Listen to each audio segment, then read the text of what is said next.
দিছি যে আপনারা যে উমর নিয়ে ভিডিও বানালে আব্বা আব্বা বলেন এটা ঠিক না, সে কথা এইটার রিপ্লাই দিছি আমি। উমরের কোনো হেড দিই নাই, সেখানে সেই ভিডিওটা তারা রিপোর্ট মেরে উড়াই দিছে। উড়াই দেওয়ার পর আপনি এসে বলতেছে কমেন্টে আরেক ভিডিওতে যে কিরে উমরকে দেখে কি ভয় পাইছস?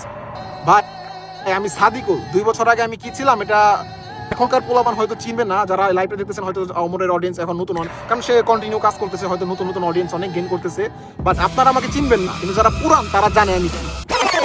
শোনো গাইস, এই কোটিপতিকে নিয়ে এর আগেও একটা ভিডিও বানাইছি আমি। সেই ভিডিওতে এই কোটিপতির পোলাপান এসে আমাকে গালিগালাজ করেছে। আর এই কোটিপতির নাম হলো সাদিকুল। এখন সাদিকুলের পোলাপান গুলো তোরা শোন, তোদেরকে আমি বলি, আমি তো সব থেকে খারাপ একটা রোস্টার, তাই না? আমার থেকেও বাজে রোস্টার তোদের এই বাপ সাদিকুল রোস্টার। এখন আমার এই কথা শুনে তোদের মাথা ঠাড়া পড়তে পারে, স্বাভাবিক। এরকম আরো ঠাড়া পড়বে, তোরা ভিডিওটা দেখতে থাক, কন্টিনিউ কর। তো hey guys, welcome back. I hope কি তোমরা সকলেই ভালো আছো এন্ড আমিও ভালো আছি। আজকে আমাদের টপিক হচ্ছে কোটিপতি সাদিকুল গেমার।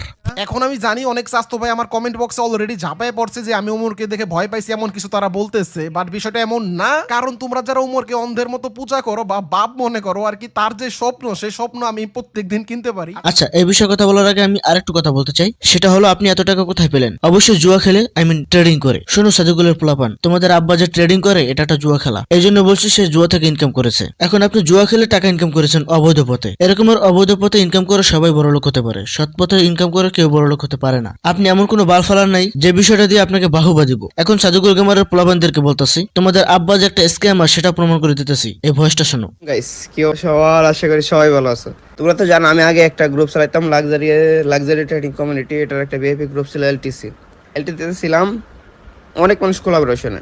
এর মধ্যে আমি ছিলাম, সাদিকুল ভাই ছিল, ব্রাজিলিয়ান ট্রেডার ছিল 2 জন, আমরা টোটাল 4 জনে। আর প্রমোশনাল কাজটা ছিল পুরোটা আমার। আমি তো গেল কি, তারা বলছে যে নতুন অডিয়েন্সরা প্রফিট করতে পারে না, প্রফিট করার এই জন্য 1000 মানুষের প্রথম রেভিনিউতে রাখবো, ঠিক আছে, তারপরে টার্নওভার শিফট করবো। আমিও তাদের সাথে হ্যাঁ না নাই। পরে যখন দেখি ব্যাক টু ব্যাক 2-3 দিন লস করে দিচ্ছে, আমি তো এটা পুরো রাগে মাথা মতো হয়ে গেছে। আমি রাগারাগি করে এই গ্রুপটার থেকে বেরিয়ে গেছি যে তোরা যেটা মন সেটা কর, আমি আর নাই। সাদিকুল ভাইও ছিল, সাদিকুল ভাই আর আমি 2 জন বেরিয়ে গেছি, কারণ সাদিকুল ভাইও একমত যে না, এরকম করা উচিত না, অডিয়েন্স গুলো ঠকানো উচিত না। কি এখন বুঝতে পারছো তোমরা? এরা আগে স্ক্যাম করতো, যখন এরা বুঝতে পারছে যে না বেশি ধোকাবাজি করতেছে, তখন তারা স্ক্যাম থেকে বেরিয়ে আসছে। এখন আসে ওমরের স্বপ্ন কেনার বিষয়টা।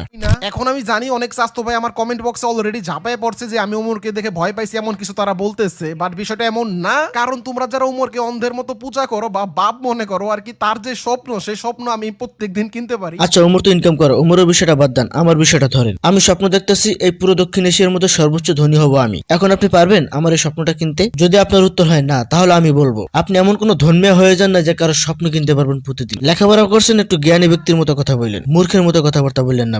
আপনি যে ধরনের কথাবার্তা বলেন এর থেকে মূর্খরা ভালো লজিক দিয়ে কথাবার্তা বলতে পারে। হোগার করে হোগার। এখন বুঝতে পারছো তোদের আব্বা কত বলত?